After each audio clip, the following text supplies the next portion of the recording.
Hey guys, welcome back to my channel, and today we are going over what art I made in July. What do you think about that? So July I was working on my Consider the Clouds painting series, and so honestly that's the only thing I painted this month. 7 different paintings of clouds. So I'm gonna go over each of those with you right now and maybe talk about the process of how I made each one, as well as the favorite one that I have, and maybe, you know, this kid's favorite. Your favorite?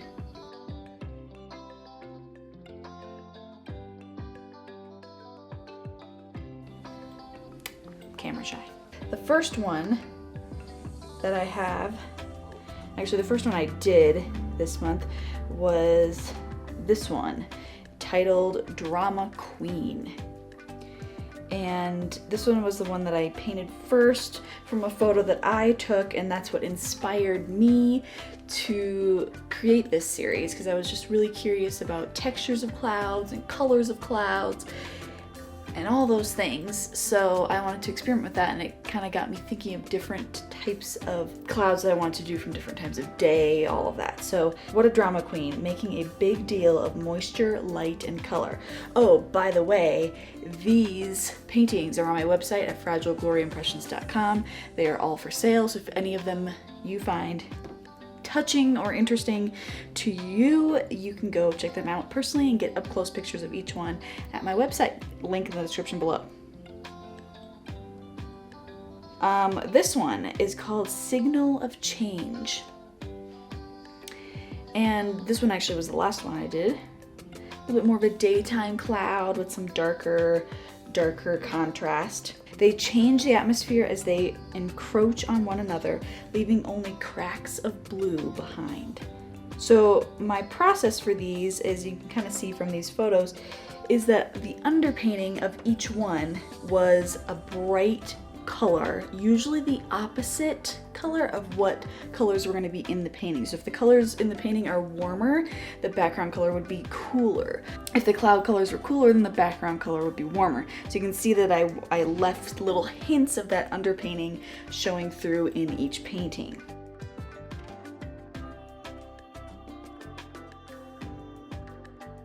Next one, Sorbet Lace. Sorbet mirrored on the lace, contrasting the blue sky on this sunset or sunrise. These are all done in acrylic paint, and I did use a medium with them to kind of thicken the paint a little bit, to kind of increase the thickness of the texture a little bit more, to get a little bit more texture.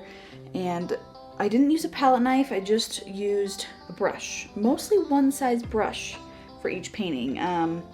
Which I just tend to do that. I brush the whole background color in one brush, and then I use that to create as much detail as possible. I think it's kind of a lazy thing that I do, but I do it. Fourth one is Lady of the Day. Lady of the Day as she observes her land scrolling by.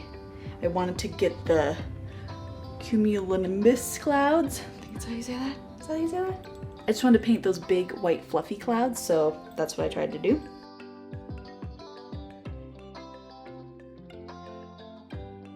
Next one is titled Scattered. And this one was really fun with the bright highlights from the sun setting or rising, and the really deep blues in the background. The setting sun on dramatic scattered pieces at an angle that makes you feel small. These are all descriptions that I put with each painting, just to kind of give you a little bit more to think about. And then we've got Fade and Blend. Watching the mist fade and blend overhead as Big Blue comes into view. More of an ocean scene in the distance, softer, wispier clouds in this one. Super fun. And then last and definitely not least is Fear or Power. You know not whether to run for cover or stand in awe when this approaches.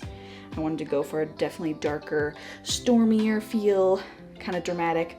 Now, each one of these paintings, as you've already noticed, most of them are clouds, and the very bottom, like the last 1/5 or 1/4 of the painting, is a little bit of context. So it might be like the beach, or it might be the trees, or the power lines, or the street lights, or different things. I wanted to give a little bit of sort of like you feel like you're on the earth still, a little bit of context, and then the sky, the clouds, the texture up above it being kind of the focal point. Each of these paintings is 12 inches by 36 inches, and I whipped these out this month, July.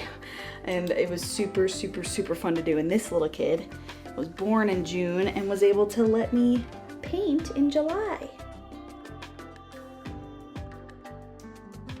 He doesn't know what to think. So out of these 7, which one is my favorite? I would probably have to say Scattered. Scattered was just a fun one to do. I think the process of doing it, I really got into it. I really loved how it came together. I love the bright contrast with the dark clouds, with the dark blue sky, with that sort of glowing sun in the bottom right corner, that it kind of just creates this warmth around those bushes or trees down at the base.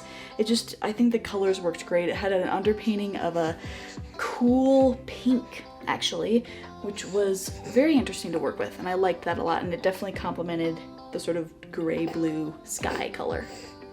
Right, buddy? What's your favorite?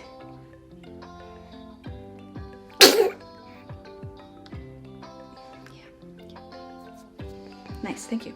So again, if you want to know the process of how I paint each of these paintings, I have a video of how to basically in the description below.